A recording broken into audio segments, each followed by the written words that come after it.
Selamat datang kembali di channel Oyen GG. Di video kali ini, kita akan melanjutkan cerita Donghua, Battle Truck Devon. Ayo langsung aja ke alurnya. Sepertinya lautan bintang Anda sangat keras kepala, sehingga sesuai dengan kehidupan Anda sebelumnya, yang telah jatuh ke dalam keputusasaan yang tidak ada habisnya. Setelah mendengarkan suara itu, segera dibawa masuknya ki asal dewa yang sangat besar ini, Xiaoyan mendapatkan kembali kejernihannya, yang membuat seluruh dantian yang rusak di dalam tubuhnya menjadi lebih kuat dan diperbaiki dengan cepat. Semangat juang Xiaoyan segera meningkat lagi. Dengan panik dia terus menekan kegelisahan di lautan bintangnya.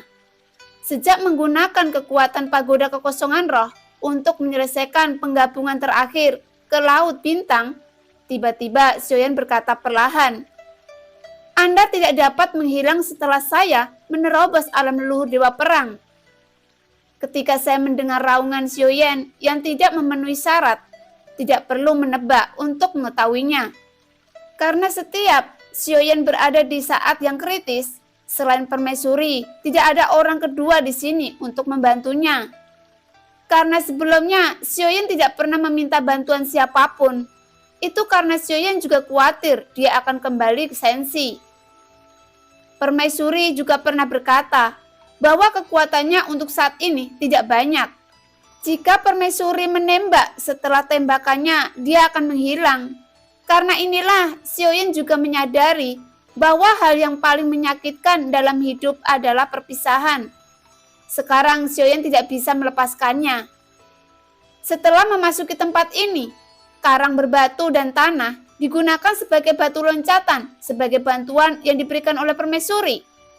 Xiaoyan berkata sambil tersenyum.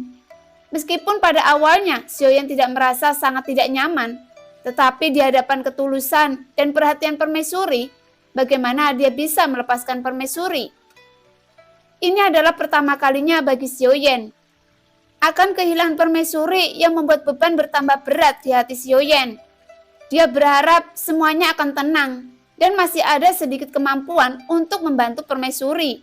Setelah Xiaoyan selesai berbicara, Xiaoyan tidak mendapat tanggapan langsung dari permaisuri dan sepertinya dia tidak berniat menanggapi Xiaoyan.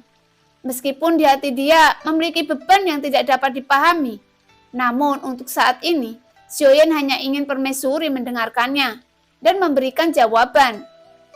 Bukan hanya dia mendengar bahwa dia harus terus tumbuh, mencapai keabadian dan menjadi kuat. Tapi kali ini, Xiaoyan masih belum mendapatkan ingatan tentang permaisuri.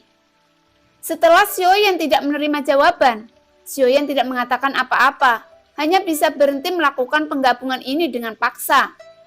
Melepaskan diri dari kondisi kultivasi saat ini, dia tidak dapat menerima bahwa permaisuri akan menghilang dengan cara ini. Karena dalam hidupnya, terlalu banyak orang kehilangan nyawa karena dia, dan ingin mereka masih hidup, tergerak dan menangis. Ini keberuntunganmu, jangan terganggu. Jika tidak, semua upaya sebelumnya akan sia-sia. Tepat ketika Xiaoyan membuka paksa matanya dan terganggu dalam kultivasinya, suara permaisuri akhirnya muncul dari mulutnya, yang membuat suasana hati Xiaoyan yang terburu-buru sepertinya bergema dalam sekejap ini. Xiaoyan langsung tenang, seperti batu yang tenggelam ke laut. Saya akan melakukan yang terbaik sampai saya memiliki kekuatan untuk melakukannya. Setelah mendengar kata-kata itu, permaisuri menjadi bingung. Selama jiwa Anda tidak berserakan, saya pasti akan membangkitkan Anda.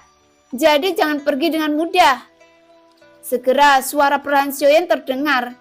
Dan saat dia berbicara, pikiran Xiaoyan tenggelam lagi dan terus menekan dua bintang di lautan bintang dengan kekuatan pagoda kekosongan roh yang hampir tumpang tindih. Dan keduanya hanya kurang dari potongan terakhir dari perubahan. Bahkan pada saat yang begitu penting, Xiaoyan masih merasa sangat tidak nyaman.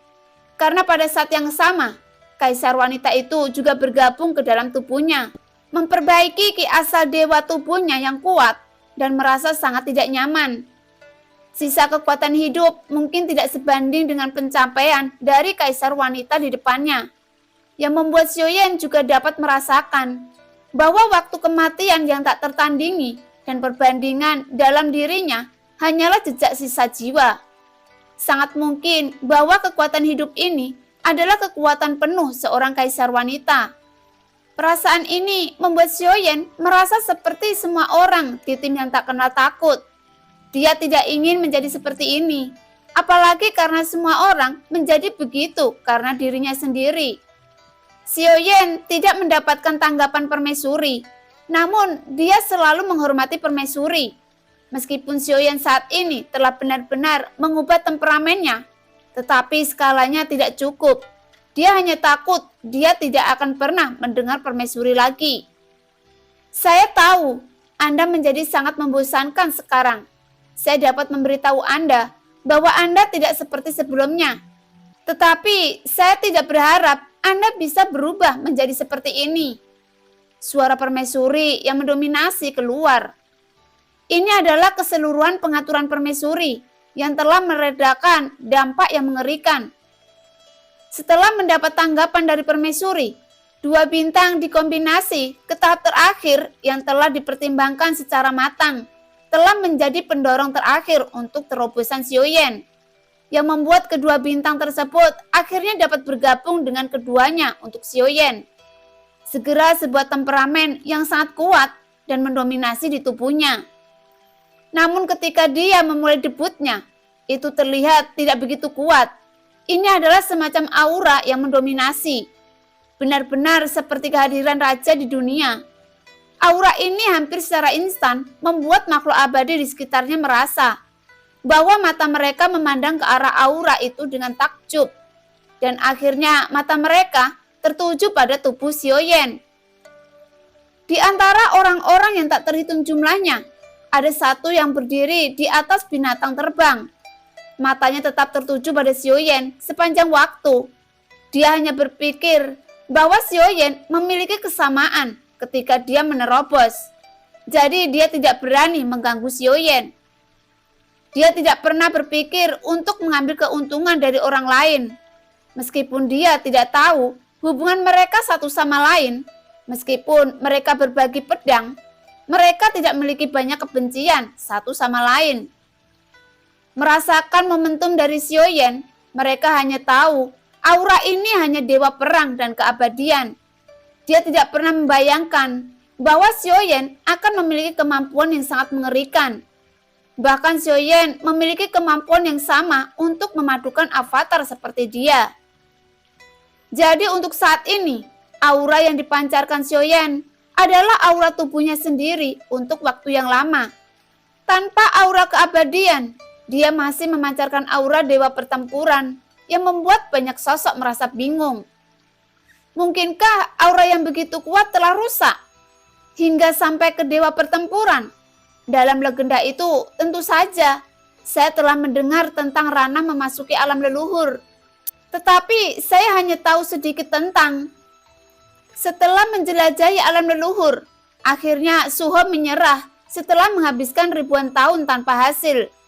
Karena dia tidak yakin apakah benar-benar ada keberuntungan pada akhirnya. Lagi pula, tidak ada permaisuri di sisinya. Bahkan jika dengan kekuatan dirinya sendiri, bagaimana mungkin dia menyentuh ambang batas atas?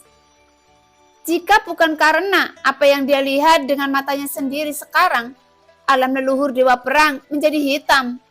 Dengan momentum yang begitu kuat, dia mengingat alam legendaris.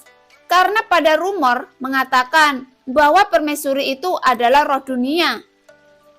Saya pikir itu hanya yang dikabarkan dalam rumor. Jadi saya tidak berharap pertempuran ini akan benar-benar ada. Pada saat ini, Istana Dewa berburu di sela-sela semua yang terjadi. Dia adalah pengamat dari awal hingga akhir. Harus dikatakan bahwa kekuatannya sepenuhnya dapat dilihat dari segi penampilan. Tampaknya setiap orang dan segala sesuatu berputar di sekitar Xiaoyan, dan semuanya tidak ada hubungannya dengan dia. Perasaan seperti ini membuat semua sosok dari Istana Dewa Berburu merasa bahwa dia bukan lagi manusia, tetapi takdir itu sendiri, pria yang telah dipilih.